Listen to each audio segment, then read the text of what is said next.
mas que, com perseverança, ela chegaria a termo. Então disse ao aflito parente da vítima: esperai ainda alguns dias, antes de levar o pobre homem a Condillac. Vamos nos ocupar do caso. Voltai, de 2 em 2 dias, para dizer-nos como ele se encontra. No mesmo dia, puseram-se em ação. A princípio, como acontece em casos semelhantes, o espírito obsessor mostrou-se pouco amistoso. Com o tempo, porém, acabou cedendo às ponderações sensatas do Senhor Nombre, sob a orientação dos mentores espirituais, renunciando, finalmente, de levar adiante os seus terríveis objetivos. Uma circunstância muito particular, declarou o espírito não ter qualquer motivo de ódio contra aquele homem, que, atormentado pela necessidade de fazer o mal, havia se agarrado a ele como poderia fazê-lo com qualquer outro, desde que servisse a seus propósitos. Reconhecia estar errado, pelo que pediu perdão a Deus. O parente do obsidiado retomou 2 dias depois e disse ao senhor do ombro que seu parente estava mais calmo, mas ainda não tinha voltado para casa e se ocultava nos matos. Na visita seguinte, ele já havia voltado, mas estava um tanto sombrio e se mantinha afastado de todos. Entretanto, já não procurava bater em ninguém. Alguns dias depois, ia à feira e fazia seus negócios, como antes da loucura. Assim, 8 dias haviam bastado para o trazer ao estado completo de sanidade mental, e sem nenhum tratamento físico. E mais que provável que se houvesse encerrado com os loucos, ele tivesse perdido a razão completamente. Os casos de obsessão são tão frequentes que não é exagero dizer que, nos hospícios de alienados, mais da metade de seus infelizes ocupantes tem, apenas, aparência de loucos. Nestes casos, o tratamento convencional não tem efeito. A despeito de estar sendo posta em prática há mais de um século, a etiologia de tais processos obsessivos permanece inalterada. Os espíritos obsessores, que nada mais são que as almas do que viveram no plano corpóreo, prosseguem perpetrando seus nefastos propósitos, e, assim, infelizmente, continuarão por tempos afora, enquanto não prevalecer, na Terra, o primado da fraternidade, corolário da convivência pacífica. O Espiritismo nos mostra, na análise dos processos obsessivos em seus variados matizes, uma das causas perturbadoras da convivência humana, ao tempo em que oferece os meios de as remediar. Mas, como são reconhecidas essas causas, se não pela atração dos espíritos obsessores? Dessa forma, o trabalho de atração de espíritos perturbadores possibilita o estudo dos estados de aparente loucura que confundem, sobremodo, os alienistas. É evidente que os que não admitem a alma individual e nem a sua sobrevivência, ou que, admitindo-a, não se dão conta do estado do espírito após a morte, devem olhar a intervenção de seres invisíveis, em tais circunstâncias, como uma quimera, mas o fato brutal dos males e das curas está lá. Não poderiam ser levadas à conta da imaginação as curas operadas à distância, em pessoas que jamais foram vistas, sem emprego de qualquer agente material. Por outro lado, a doença não pode ser atribuída às práticas espíritas, desde que aquela atinge, também, os que não acreditam no espiritismo, bem como crianças que dele não têm qualquer ideia. Entretanto, aqui nada há de espantoso, são efeitos naturais que sempre existiram, em todas as épocas, que, então, não eram compreendidos e que se explicam do modo mais simples, agora que se conhecem as leis em virtude das quais se produzem. Não se vêem, entre os vivos, seres maus atormentando outros mais fracos, até os deixarem doentes e até matá-los, e isso sem outro motivo senão pelo prazer de fazerem o mal. O conhecimento que agora temos do mundo invisível nos mostra povoado dos mesmos seres que viveram na Terra, uns bons outros maus. Entre estes últimos, uns há que se comprazem, ainda, no mal, em consequência de sua inferioridade moral e porque não se despojaram de seus instintos perversos. Vivem em meio a nós, como quando vivos, com a única diferença que, em vez de terem um corpo material, têm no fluídico, buscando sempre, como já assinalamos, ocasiões de fazerem maldades, encarniçando-se sobre as suas vítimas. Na verdade, os efeitos da obsessão pertinaz são, na maioria das vezes, devastadores. As funções mentais do indivíduo assediado se alteram, seus hábitos mudam, sua razão declina e a vontade enfraquece. É comum que o obsidiado chegue a tal estado de subjugação que venha a ser considerado um débil mental. Assim, é levado aos manicômios, onde é tratado como verdadeiro louco submetido a severos tratamentos psiquiátricos com administração de drogas pesadas. Por isso, Allan Kardec, que já se preocupava com o problema, adverte que não se deve confundir a loucura patológica com a influenciação de espíritos maus. Esta não é provocada por nenhuma lesão cerebral, embora tenha a aparência da loucura propriamente dita. O espiritismo, tornando conhecida essa forma de perturbação mental, fornece, também, os meios de a combater, agindo, não apenas sobre o doente, mas, paralelamente, sobre o espírito obsessor, através de métodos e técnicas específicos. A distinção entre loucura e obsessão é feita, pois, pelo espiritismo que considera os fatores orgânicos e os fatores espirituais de desequilíbrios psíquicos ou mentais. As escolas psicológicas e psiquiátricas ignoram a obsessão, mas as pesquisas parapsicológicas sérias revelam a existência de casos de desequilíbrio e perturbação mental produzidos por ação telepática. Freud foi o primeiro a perceber a ocorrência telepática em alguns casos tratados pela psicanálise. Allan Kardec, em O Livro dos Espíritos, dedica o capítulo 9, à questão da intervenção dos espíritos desencarnados no cotidiano dos indivíduos. O meio utilizado nesse processo nada mais é que a indução, para o bem ou para o mal, através do pensamento. Tais ideias, lançadas pelos espíritos, podem ser repelidas ou não pelo receptor. Dizem os espíritos codificadores que as entidades perturbadoras fazem várias tentativas para atingir seus objetivos escusos e que, quando não há nada a fazer, eles cedem lugar. Entretanto aguardam um momento favorável, como o gato à espreita o rato. Questão 468. E as ciências psíquicas estão, aos poucos, chegando à conclusão espírita da influência do pensamento, como se observa nas obras, O Novo Mundo do Espírito, do professor Giuseppe Berrini, Os Canais Ocultos da Mente, de Louis Hirn e Novas Dimensões da Análise Profunda, de Jean Herriot. Obsessão e criminologia. Pode a obsessão levar alguém à prática de um crime? Ressalta-se, a partir daí, uma categoria não prevista nas classificações penais, o delito praticado em decorrência da obsessão. Os penalistas, influenciados pelas concepções pragmáticas dos valores existenciais, jamais admitiriam a obsessão como causa de delinquências, simplesmente porque não creem na imortalidade da alma e, consequentemente, não admitem que um espírito exerça influência sobre quem quer que seja. Embora respeitemos a posição dos penalistas, advertimos que a tese da obsessão já foi largamente demonstrada. Na medida em que um espírito, conforme visto anteriormente, pode causar perturbações orgânicas de profundos e imprevisíveis resultados, pode, também, em determinadas situações, induzir alguém à prática de um ato criminoso. Segundo Deolindo Amorim, autor do livro Espiritismo e Criminologia, ed. Mundo Espírita, a obsessão é uma forma de constrangimento e varia muito, de acordo com a resistência que o indivíduo possa oferecer à sugestão e aos contatos do espírito desencarnado.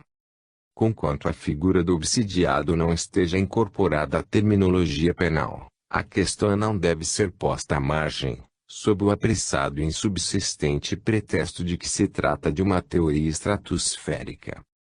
O Espiritismo pode, neste particular, oferecer eficientes elementos de elucidação para ampliar os horizontes da criminologia. Na verdade, a obsessão é um entrave ao livre-arbítrio, porque o indivíduo, no estado depressivo acentuado ou agudo, apresenta reações absolutamente diferentes de seu comportamento habitual, embora não apresente qualquer tipo de anomalia própria da insanidade mental.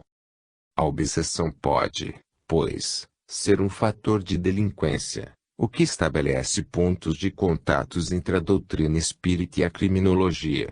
A obsessão também se manifesta por meio de ideias fixas. E o que é, afinal, ideia fixa? Para os que veem o problema sob a ótica da psiquiatria, a ideia fixa é uma forma de psicopatia, para quem admite a obsessão. Conforme conclusões espíritas, a ideia fixa pode, também, decorrer de causas espirituais, isto é, a ação pertinaz de um espírito sobre o pensamento e a vontade do obsidiado. O Espiritismo não descarta a possibilidade, até certo ponto, da existência de casos em que a ideia fixa se enquadra na sintomatologia das doenças mentais. O que não se pode negar, evidentemente, é a existência, já comprovada, de outros tipos de ideia fixa, oriundos de causas espirituais. Aliás, a ideia fixa é uma das formas mais perigosas de obsessão, porque se transforma em verdadeira subjugação. A subjugação espiritual pode ser física e moral. A subjugação física pode conduzir o subjugado à prática de atos ridículos. A subjugação moral pode mudar completamente os hábitos e a orientação do indivíduo porque o subjugado é solicitado a adotar deliberações absurdas e comprometedoras que, por uma espécie de ilusão, julga sensatas. É como uma fascinação, anula, com o tempo, todo o potencial de resistência do subjugado, levando-o aos vícios e à delinquência. Esclarecemos que, em casos típicos de obsessão, a ideia fixa desaparece quando se consegue afastar o espírito subjugador, mediante os meios indicados pela terapêutica espírita. Assim, se os distúrbios cessam diante dos métodos postos em prática pelos doutrinadores espíritas, não é possível negar a existência de uma causa estranha ao indivíduo, e, consequentemente, reconhecer a ação espiritual. O problema da obsessão, portanto, tão mal compreendido e interpretado pelos adversários do espiritismo, não está, como parece, deslocado na seara criminológica, seja como objeto de observação, seja, também, como subsídios para a interpretação de certos aspectos ainda não definidos em matéria criminal. Os fatos, até então observados, já nos permitem dizer que a obsessão, como causa de certos delitos, também deverá entrar em cogitação nas classificações mais adiantadas, embora saibamos que, em todos os ramos da ciência humana, as classificações nunca podem ser absolutamente exatas e muito menos perfeitas. A classificação de Ferri, um dos pais da escola criminalista italiana, que é Frano Peixoto, erudito psiquiatra brasileiro, considera a menos imperfeita das classificações dos criminosos, prevê apenas 5 tipos de criminosos: natos, loucos, habituais, de ocasião e por paixão. A obsessão, entretanto, não se enquadra nas concepções correntes em criminologia. Mas não será por isso que deve ser desprezada pelo criminalista, desde que examinada sem parte pris, sem preconceito de religião ou de convenções acadêmicas. Assim procederam vários ilustres pesquisadores europeus e norte-americanos, face à obsessão. Dr. James Slope, professor da Universidade de Columbia, Estados Unidos da América, entre numerosos casos de obsessão por ele investigados, contou de um jovem que vivia aflito com todos os sintomas alucinatórios.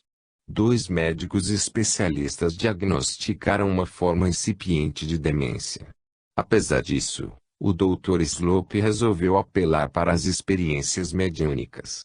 Fê-lo com todas as precauções, servindo-se de médiuns escolhidos e conseguiu, por fim, identificar o espírito que atormentava o jovem.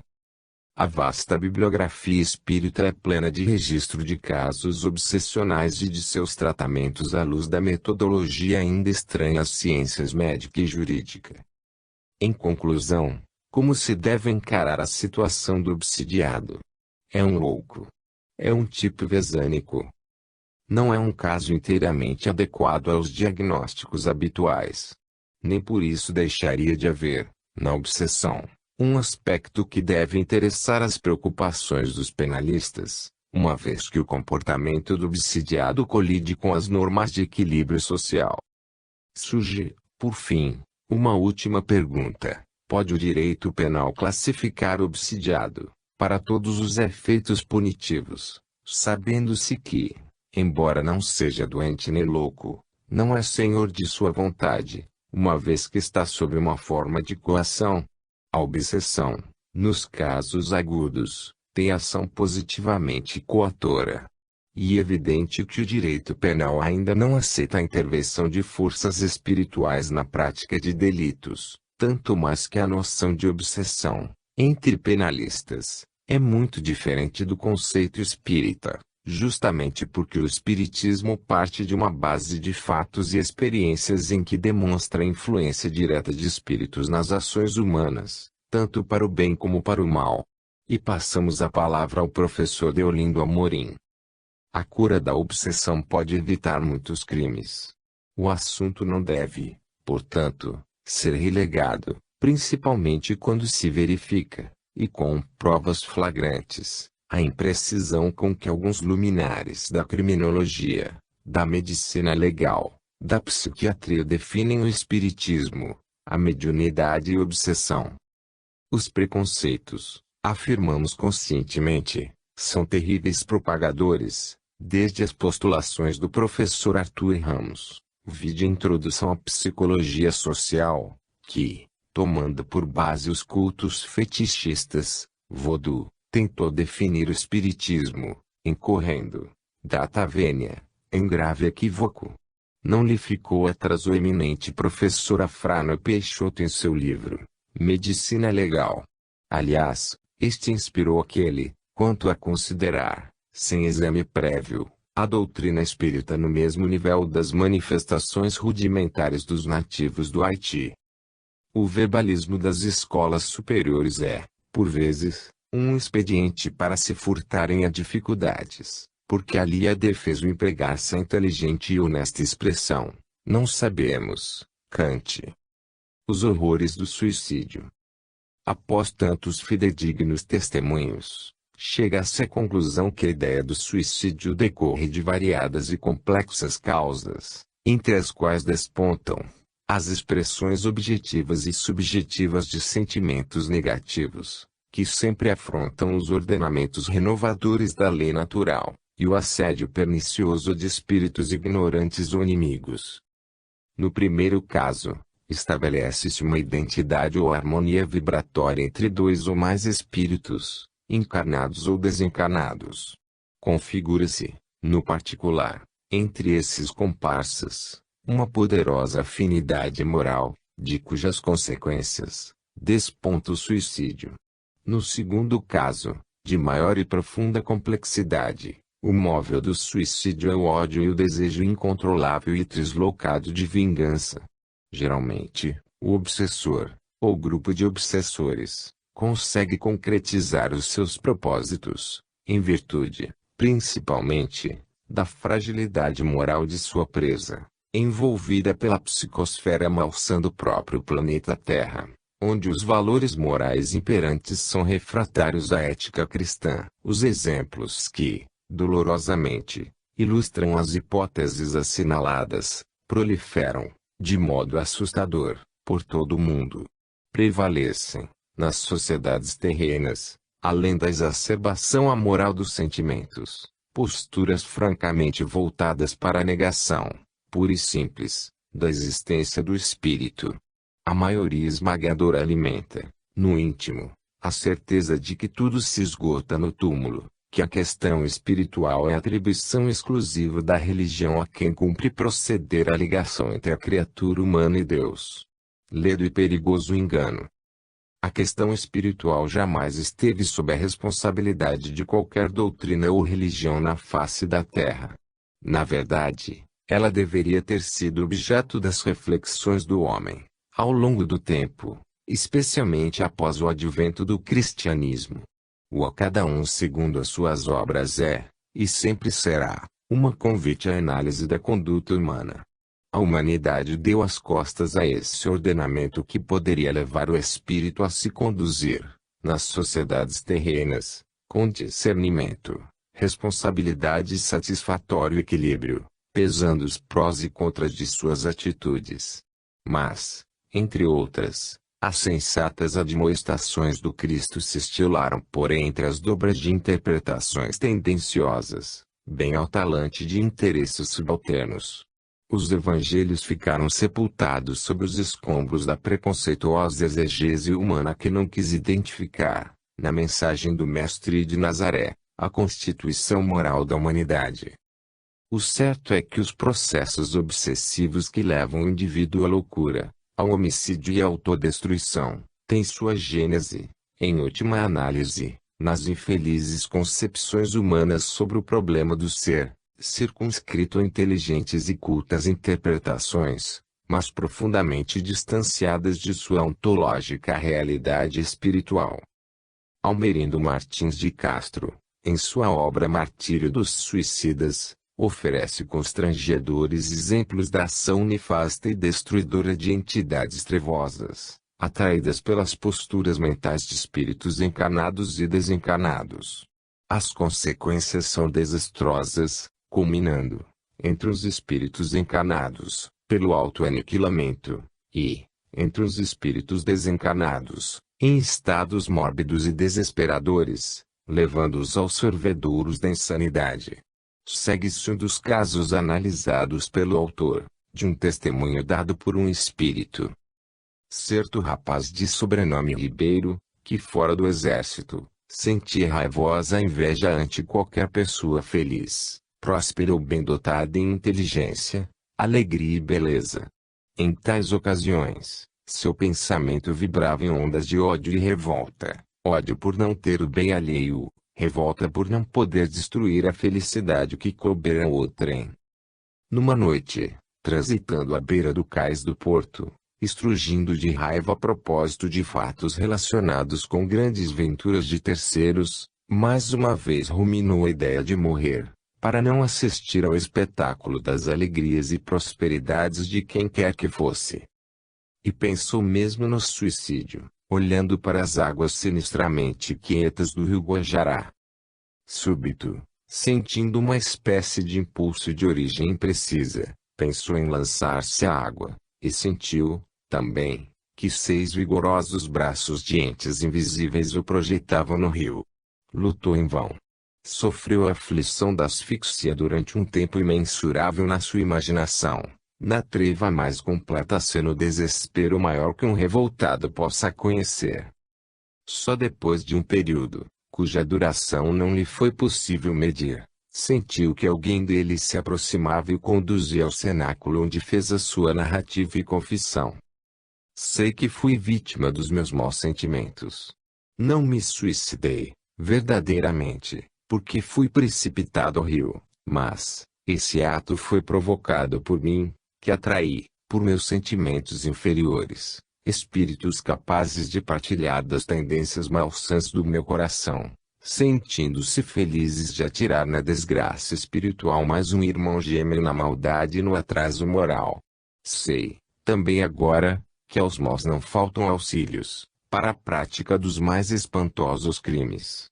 Se reagisse, tê-los-ia afastado, ignorante das verdades evangélicas, que só o Espiritismo explica em realidade, afundei no abismo da morte espiritual.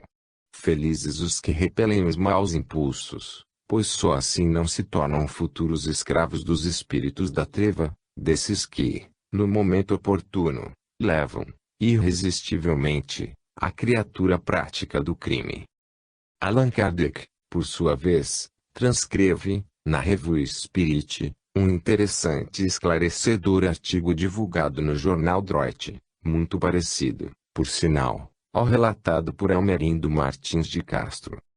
O Sr. Jean-Baptiste Sadoux, fabricante de canoas em Joinville-le-Pont, testemunhou um fato que o deixou perplexo e angustiado. Um jovem que, depois de ter vagado durante algum tempo sobre a ponte, subiu no parapeito e se atirou no rio Mame. Imediatamente, foi em seu socorro e, ao cabo de 7 minutos, o retirou das águas frias. Mas, a asfixia já era completa e todas as tentativas para reanimar o deslocado jovem foram infrutíferas. Uma carta encontrada em um de seus bolsos o faz reconhecer como o Sr. Paul de 22 anos, residente na rua Sedaine, em Paris.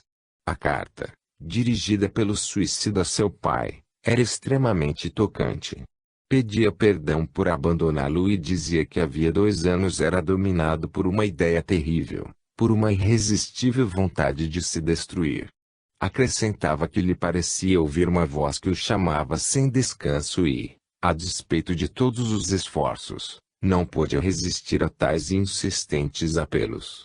Encontraram no bolso do suicida uma corda nova, na qual tinha sido feito um laço corrídeo. Depois do exame médico legal, o corpo foi entregue à família. A obsessão, nestes 2 casos, está bastante evidente. Um dos espíritos mentores do grupo do Sr. Jean-Baptiste Sadoux deu instruções a respeito do ocorrido. Ressaltou ele que, malgrado o arrastamento a que o jovem cedeu para sua infelicidade, não sucumbiu à fatalidade. Tinha o seu livre-arbítrio e, com maior vontade, poderia ter resistido. Se tivesse sido espírita, teria compreendido que a voz que o assediava com nefastos propósitos não poderia ser, senão, de um mau espírito. O grupo des Liens, de Paris, consultando os mentores espirituais, recebeu esclarecimentos a respeito do assunto. A causa deste caso de obsessão estava no passado. O próprio obsessor foi impelido, em vida passada, ao suicídio por esse que acaba de fazer cair no abismo. Era sua mulher na existência precedente e tinha sofrido, consideravelmente, com o deboche e as brutalidades de seu marido. Muito fraca para aceitar a situação, buscou, na morte, o refúgio para seus males. Ela, mais tarde, conseguiu se vingar, levando o seu ex-marido ao suicídio. O espírito comunicante solicitou, dos participantes do grupo des Liens, muita oração para ambos e atormentados espíritos que fizeram de suas vidas um verdadeiro inferno. As técnicas do suicídio, a influência dos obsessores encarnados. Como se não bastassem os insidiosos ataques dos seres das sombras, sempre prontos a levarem os incautos para os caminhos da amargura e do desespero, escrevem-se manuais ensinando como se deve praticar o suicídio. Uma dessas obras foi publicada e dada a lume nos Estados Unidos, sob o título Final Exit, Saída Final, tomando-se, em pouco tempo, verdadeira best-seller. E um trabalho destinado a doentes terminais que desejam extinguir as suas vidas, mas pode ser utilizado por qualquer pessoa que pense em se retirar da vida, malversando o livre-arbítrio. O autor de Final Exit é o norte-americano Derek Humphrey, militante da causa da eutanásia e do suicídio assistido. Derek é diretor executivo da Hemlock Society, organização com milhares de filiados, todos voltados à luta pelo direito à morte e ao suicídio. Esclarece o confrade Aguinaldo Gabarrão, em excelente artigo publicado no periódico paulista Correio Fraterno do ABC, junho de 1992, que Derek Humphrey tem ainda, em seu currículo, a desvantagem de ter ajudado sua primeira esposa, Jean, a suicidar-se. Mais recentemente, sua outra esposa, Anne, suicidou-se, depois de crises depressivas aumentadas, segundo algumas pessoas, pelo marido. Em entrevista concedida ao jornal Folha de São Paulo, em 8 de dezembro de 1991, Derek vangloriava-se da vendagem de 500 mil exemplares do manual Final Exit, Última Saída, apenas na América do Norte. Eu acrescentou: o meu livro é indicado aos doentes terminais, para ajudá-los a chegar à morte. Mostro todas as etapas. Acho que é um livro responsável, nesse sentido. A verdade é que livros do quilate de Final Exit refletem a situação de absoluta descrença a que chegou o ser humano, em qualquer latitude terrena. Significa dizer que as religiões falharam fragorosamente, porquanto os seus discursos que, muito antes, encontravam franca receptividade, esborroaram-se diante dos avanços das concepções modernas em torno da problemática do ser, da vida e do mundo. Estabeleceu-se, de start, uma defasagem profunda e irrecuperável entre estas e aquelas concepções. O suicídio sempre foi uma prática, ao longo dos séculos, do homem desesperado e aflito que foge da vida em busca do nada, e se vê a braços com a dor e o sofrimento. Diria, a propósito, o poeta lusitano Antero de Quental, no soneto Fatalidade. Crê-se na morte o nada, e, todavia, a morte é a própria vida ativa e intensa. Fim de toda a amargura da descrença. Onde a grande certeza principia. O meu erro, no mundo da agonia, foi crer demais na angústia e na doença da alma que luta e sofre, chora e pensa. Nos labirintos da filosofia. E no meio de todas as canseiras. Cheguei, enfim, às dores derradeiras. Que as tormentas de lágrimas desatam. Nunca, na terra, a crença se realiza. Porque em tudo, no mundo, o homem divisa a figura das dúvidas que matam. A mensagem elucidativa foi transmitida através do médium Francisco Cândido Xavier e se encontra no livro Parnaso de Além-Túmulo. Editora FEB, RJ, 1935. Quando o sofrimento é um freio. No livro Dramas da Obsessão, ed. FEB, escrito por Bezerra de Menezes através da médium Ivone Pereira, a primeira parte, item V, é dedicada à catequese de obsessores. Informa o autor espiritual que os métodos utilizados na doutrinação de espíritos variam, dependendo das circunstâncias. Deve-se observar, em cada caso, as suas especificações e peculiaridades ditadas pela situação em que se encontra o espírito obsessor.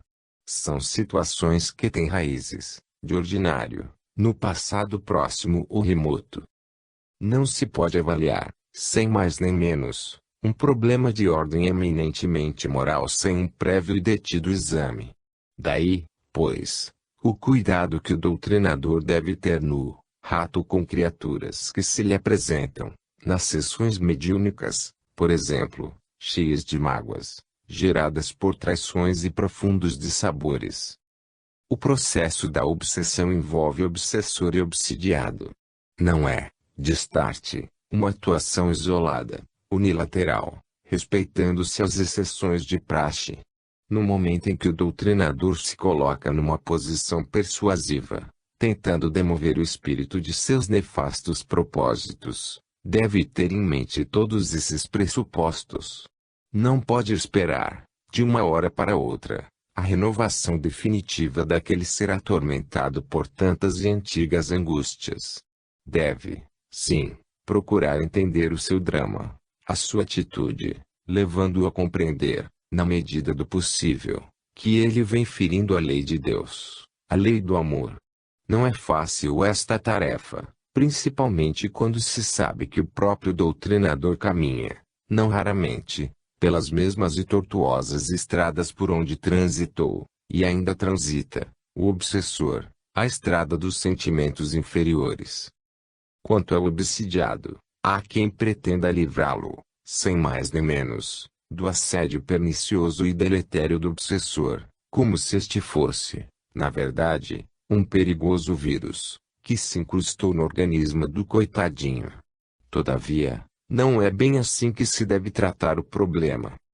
O bom senso aconselha um tratamento ao obsidiado, levando-o a proceder a uma renovação de posturas mentais e sociais, não simplesmente para fugir das garras do espírito obsessor, mas, sobretudo, para coadjuvar, positiva e eficazmente, o trabalho da desobsessão.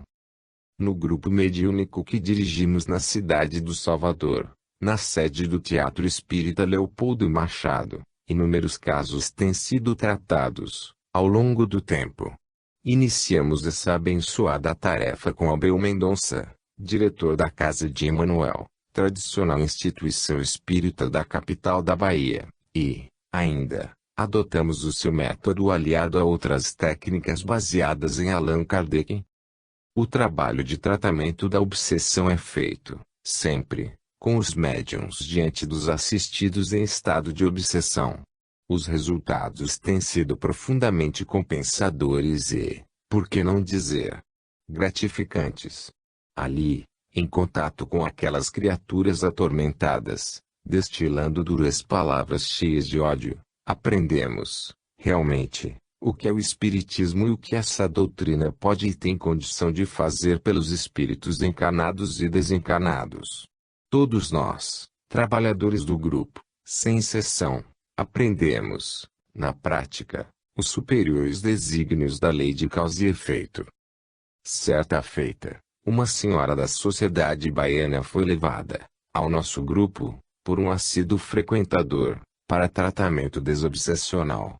A situação da assistida era deveras constrangedora.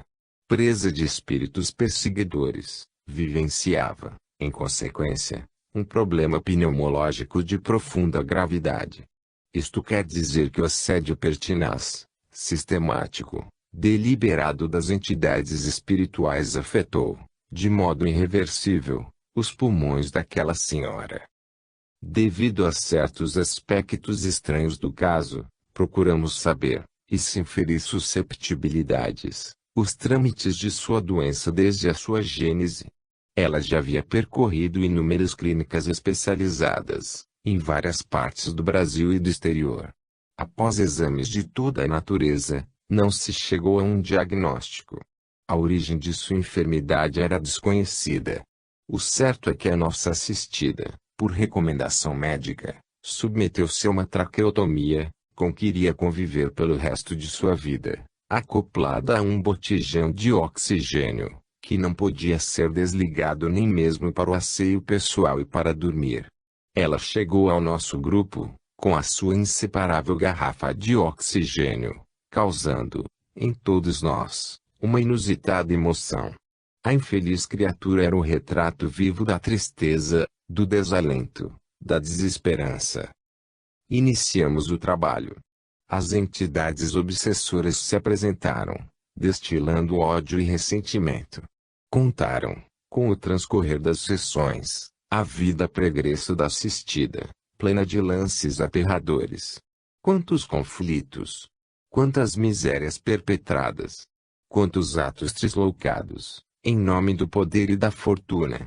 Estávamos diante de um quadro que pensávamos somente possível nos romances mediúnicos. Mas, ali, ao vivo, em cores terríveis, desenrolava-se toda uma trama obsessional de palingenésica repercussão. Tentamos a doutrinação daqueles seres que se colocavam na posição de justiceiros, de autênticos verdugos. Alguns se sensibilizaram diante de nossas argumentações, outros, usando do livre-arbítrio, permaneceram inacessíveis, impávidos em seus nefandos objetivos. Passaram-se os meses e o quadro obsessional permanecia quase inalterável. Consultamos os mentores, em busca de orientação para aquele especioso caso. A resposta veio de imediato.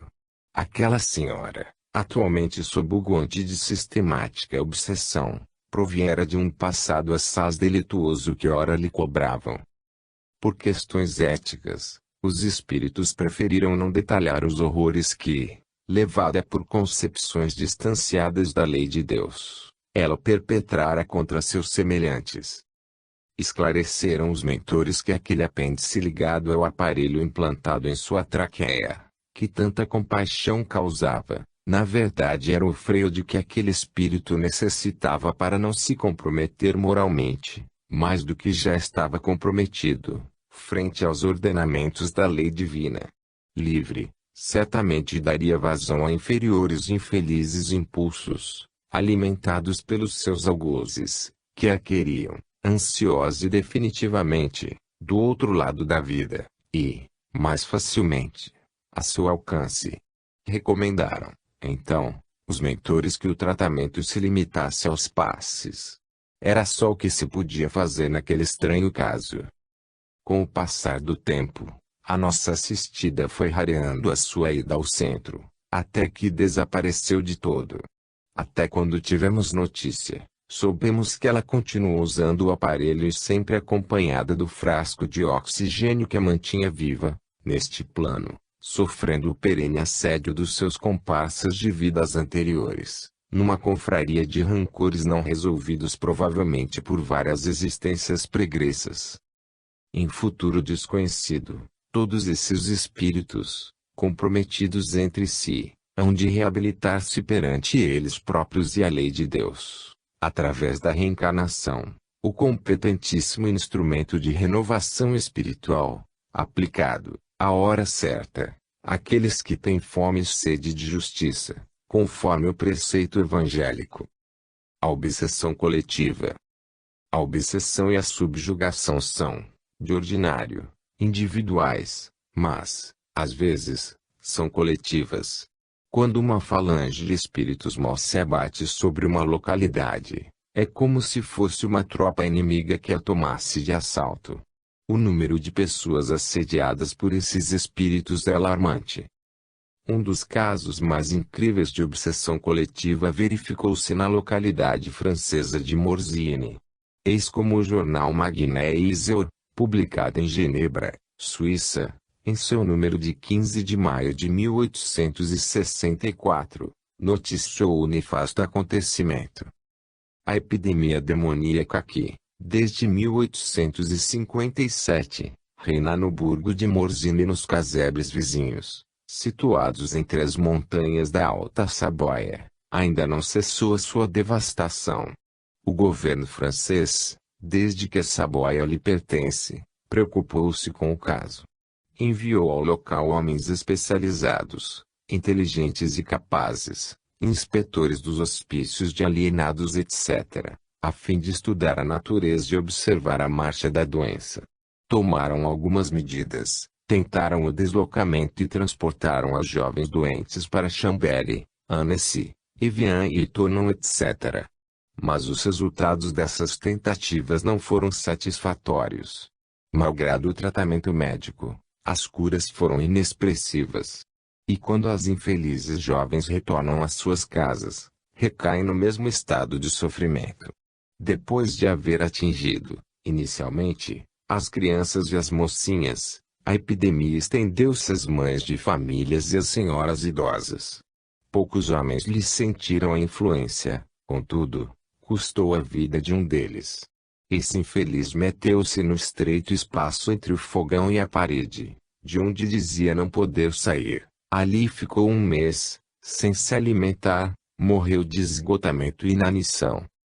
Nossos leitores sabem que o flagelo atribuído pelos camponeses de Morzine, o que é mais desagradável, por seus condutores espirituais ao poder do demônio, se manifesta naqueles que são tomados por convulsões violentas, acompanhadas de gritos, de perturbações do estômago e gestos exóticos, sem falar dos escândalos que promovem quando os obrigam a entrar numa igreja. Em vão prodigalizam preces e exorcismos, em vão levaram os doentes para hospitais de várias cidades distantes. Enfim, frustrados todos os meios, quiseram tentar um grande golpe. Monsenhor Marin, bispo de Annecy, anunciou que iria a Morzine para ensinar os meios de vencer a terrível doença. A boa gente da aldeia esperava maravilhas dessa visita. Ela ocorreu sábado, 30 de abril e domingo, 1º de maio de 1864 e eis as circunstâncias que a marcaram. No sábado, pelas 4 horas, o prelado aproximou-se da aldeia. Estava a cavalo, acompanhado por grande número de padres. Tinham procurado reunir os doentes na igreja, alguns levados à força. Desde que o bispo pisou em terras de Morzine, diz uma testemunha ocular, os possessos foram tomados de convulsões as mais violentas, e, em particular, as que eram mantidas na igreja soltavam gritos e urros, que nada tinham de humano. Todas as moças que, em diversas épocas, tinham sido atingidos pela doença, sofreram à sua volta e viram-se diversas outras que há 5 anos não eram atingidas, vítimas do mais terrível paroxismo dessas crises horríveis. O próprio bispo empalideceu ao ouvir os urros que acolheram a sua chegada. Não obstante, continuou a avançar para a igreja, malgrado a vociferação de alguns doentes que haviam escapado das mãos de seus guardas para se atirarem à sua frente, injuriando-o. Ele apeou-se à porta do templo e entrou. Apenas acabou de entrar, a desordem redobra. Então foi uma cena verdadeiramente infernal. As possessas, cerca de 70, com um único rapaz, juravam, rugiam, saltavam em todos os sentidos. Isto durou horas. E quando o bispo quis fazer o crisma, o furor redobrou. Tiveram que arrastar as jovens para junto do altar. 7 ou 8 homens tiveram que reunir seus esforços para vencer a resistência de algumas. Os policiais deram mão forte. O bispo devia partir às 4 horas. Às 7 da noite ainda estava na igreja, onde não lhe puderam trazer 3 doentes. Conseguiram arrastar 2, arquejantes, com espuma na boca, blasfêmias nos lábios, até junto ao bispo. A última resistiu a todos os esforços. Vencido de fadiga e de emoção, ele teve que renunciar a lhes impor as mãos. Saiu da igreja trêmulo, desequilibrado, as pernas cheias de contusões recebidas das possessas, enquanto estas se agitavam sob sua bênção. Saiu da aldeia deixando aos habitantes boas palavras, mas sem lhes esconder a profunda impressão de estupor que havia experimentado em presença de um mal que não podia imaginar tão grande. Terminou confessando que não se tinha sentido bastante forte para conjurar a chaga que tinha vindo curar e prometendo voltar, ao menos munido de poderes maiores. Um outro jornal, Corriere de Alpes, assim se manifesta. Todos conhecem a triste e singular doença que, há anos, aflige a comunidade de Morzine, a qual não se sabe que nome dar. A ciência aí se perde, eis uma confissão da impotência. Então, que é que farão os médicos? Os alienistas fracassaram. Ora, desde que a ciência em si se perde, o que é uma grande verdade, os alienistas não são mais especialistas que os cirurgiões. Tudo revela uma causa moral e enviam homens que só acreditam na matéria. Procuram na matéria e aí nada encontram. Isto prova que não procuram onde é preciso. Se querem médicos mais especialistas, que os escolham entre os espiritualistas e não entre os materialistas. Ao menos aqueles poderão compreender que possa haver algo fora do organismo. A religião não foi mais feliz, usou suas munições contra os diabos, sem poder chamá-los à razão. Então os diabos são os mais fortes, a menos que não sejam diabos.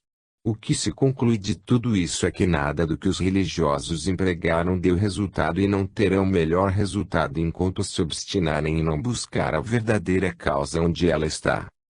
Um estudo mais atento dos sintomas evidencia a estagnação do mundo invisível sobre o mundo visível, ação que é a fonte de mais afecções do que se pensa, e contra as quais a ciência falha, porquanto ataca o efeito e não a causa. Numa palavra, é o que o espiritismo designa pelo nome de obsessão, levada ao mais alto grau, isto é, de subjugação ou possessão. As crises são efeitos consecutivos. A causa é o obsessor. E sobre este que se deveria agir. Dirão que esse sistema é absurdo. Absurdo para os que nada admitem fora do mundo tangível, mas muito positivo para os que constataram a existência do mundo espiritual e a presença de seres invisíveis em torno de nós. Aliás, o sistema é baseado na experiência e na observação, e não numa teoria preconcebida. A ação de um ser invisível malévolo foi observada numa porção de casos isolados, tendo completa analogia com os fatos de Morzine, de onde é lógico concluir que a causa seja a mesma, desde que os efeitos são semelhantes. A diferença está no número. Ora, desde que libertaram os doentes atingidos pelo mesmo mal, sem exorcismos, sem medicamentos e sem polícia, o que se fez a Lourdes poderia ser feito em Morzine. A Igreja acredita nos demônios, crença sempre revalidada por dispositivos papais, isto é, numa categoria de seres de uma natureza perversa e votados, eternamente, ao mal, por isso mesmo, imperfectíveis. Com tal ideia, ela não procura melhorá-los. Ao contrário, o Espiritismo reconheceu que o mundo invisível é composto de almas ou espíritos dos homens que viveram da terra e que, após a morte, povoaram o espaço, nesse número há os bons e os maus, como entre os homens que se compraziam, em vida, em fazer o bem ou o mal, se comprazem, ainda, em fazê-lo após a morte. Mas todos, sem exceção, estão submetidos à lei do progresso e podem evolver. Não são, pois, demônios, mas espíritos imperfeitos. Sua ação sobre os homens se exerce, ao mesmo tempo, sobre o físico e a moral. Daí uma porção de afecções que não tem sede no organismo e loucuras aparentes refratárias a qualquer medicação. É um novo ramo da patologia, que se pode designar pelo nome de patologia espiritual. A experiência ensina a distinguir os casos desta categoria dos que pertencem à patologia orgânica. Finalmente, alguém pode perguntar: por que Deus permite que os maus espíritos atormentem os vivos? Com igual razão poder-se-ia perguntar: por que permite que os vivos se atormentem entre si e se destruam mutuamente? Afinal de contas, o mundo corporal e o mundo espiritual se compõem dos mesmos seres em dois estados diferentes. O estranho método do Dr. Wickland. O trabalho do Dr. Carl Wickland foi notável, embora utilizasse o estranho método do choque elétrico, ou seja, a eletricidade estática para deslocar o espírito obsessor.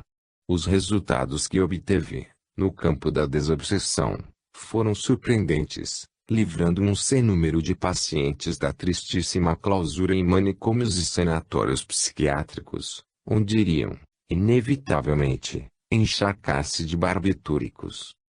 Na capa de seu livro Tirti Years Among the Dead, 30 anos entre os mortos, editado em 1924 e reeditado na década de 1970 pela Spiritualist Press, de Londres, estampa-se a opinião de Sir Arthur Conan Doyle, o criador do legendário Sherlock Holmes e autor da obra História do Espiritismo. A demonstração psíquica feita pela Sra. Wickland, opina o célebre escritor britânico, foi certamente uma extraordinária realização e nos deixa a todos em estado de estupefata admiração. Foi muito impressiva. Jamais encontrei alguém que possuísse tão ampla experiência dos invisíveis como o Dr. Wickland. Seu sistema é baseado em considerável quantidade de experimentação direta e observação. Se ele conseguir convencer, e acho que conseguirá, seu nome será lembrado como de Harvey ou Lister ou qualquer outro grande mestre revolucionário da ciência médica, e, no entanto, todo o seu sistema não passa de uma volta ao princípio que era lugar comum ao tempo do Cristo. No prefácio da obra, Dr. Wickland escreveu: leia, não para considerar, mas para ponderar e considerar. E, adiante, afirma que não pretende promulgar nenhum ismo oculto, mas apresentar os relatos e deduções de 30 anos de pesquisa experimental na ciência da psicologia normal e anormal. No capítulo a que deu o título, O Interrelacionamento dos Dois Mundos, dirige-se aos que apenas creiam no que pode ser aferido pelos sentidos. A natureza visível não é mais do que o incrível, o real, tornando manifesto por meio de uma combinação de elementos. Ponto. Nenhum outro assunto tem sido tão bem autenticado através dos tempos em toda a literatura como o da existência do espírito e a vida futura. E, à guisa de exemplo, o pesquisador retroage à Grécia clássica, a Roma e aos primórdios do cristianismo, quando a crença no espírito era uma questão de ordem natural, simplesmente consolidada. Entre os notáveis pensadores, que criam na imortalidade da alma, citados pelo Dr. Wickland, destacam-se Heródoto, Sófocles, Eurípides, Platão, Horácio, Virgílio, Plutarco, Flávio Josepos e os luminares da escola de Alexandria. Modernamente, lembra a figura de John Wesley, conhecido teólogo reformista, autor do livro O Mundo Invisível, onde se inserem estas palavras. É fato que os ingleses e em geral, na verdade a maior parte dos sábios europeus, consideram os relatos de feiticeiras e aparições como fábulas.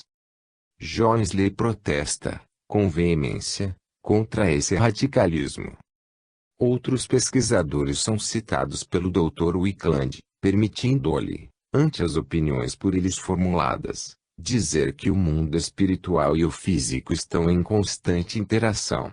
O plano espiritual não é uma vaga intangibilidade, mas real e natural, uma vasta zona de substância refinada, de atividade e progresso, e a vida ali é uma continuação da vida no mundo físico. Uma técnica singular de desobsessão. A revista alemã Zeit für Metapsychische Forschung, do ano de 1932, veicula uma matéria de autoria do Dr. Wickland, psiquiatra sueco, naturalizado norte-americano. É um trabalho muito citado como um clássico da literatura psíquica.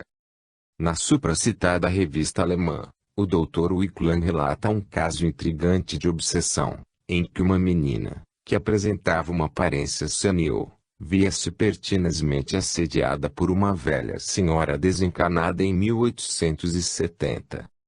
Para nós, elucida o Dr. Wickland no preâmbulo do artigo, já não existe mais a pergunta: haverá realmente uma continuação da vida do espírito depois da morte? O que devemos fazer para despertar a humanidade do seu sono de letargia e convencê-la que a vida além túmulo é um fato? Mas ainda, que as almas dos desencarnados muitas vezes intervêm nos acontecimentos de nossa vida corpórea. Relatamos, aqui, os trâmites do caso referido. O médico Dr. S. levou para uma sessão de cura, desobsessão, no National Psychical Institute, dirigido pelo Dr. Wickland, uma menina de 12 anos, cujo sofrimento tivera resistido a todos os tratamentos regulares da ciência oficial.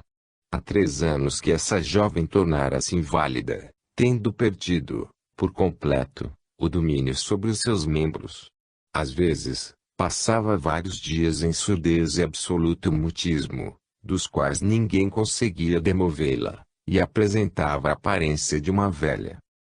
O Dr. Wickland, ao comprovar que se tratava de um singular processo obsessivo, empreendeu, em vão, todos os meios persuasivos para conseguir a manifestação do espírito. Recorreu, então, ao método extremo, choques elétricos na paciente, forçando o afastamento do obsessor, que incorporou na médium, sua esposa, Sra. Anna Wickland. Seguiram-se as perguntas e respostas, como acontece em sessões espíritas de doutrinação. O espírito, após demorado trabalho de persuasão, admitiu a realidade da vida espiritual e contou a sua história. Fizera parte de uma seita religiosa, onde prevaleciam a superstição e um profundo fanatismo religioso. Ao final dos diálogos, o espírito perturbador arrependeu-se e pediu ao Dr. Wickland que dissesse à jovem que nunca mais iria perturbá-la. Em seguida, despediu-se dizendo que ia embora com esta gente que se achava em redor. Daí em diante, a menina Janie Brown começou a transmudar a sua feição física, ressurgiu na plenitude e no frescor de seus 12 anos, transbordando de alegria. o pensamento e obsessão. Exatamente como ensina a doutrina espírita, Dr. Wickland chegou à conclusão que o fenômeno da morte ocorre de maneira tão natural e simples que grande número de pessoas, depois de abandonarem o corpo físico, não têm consciência de que a transição se deu e, sem conhecimento da vida espiritual, ficam totalmente inconscientes do fato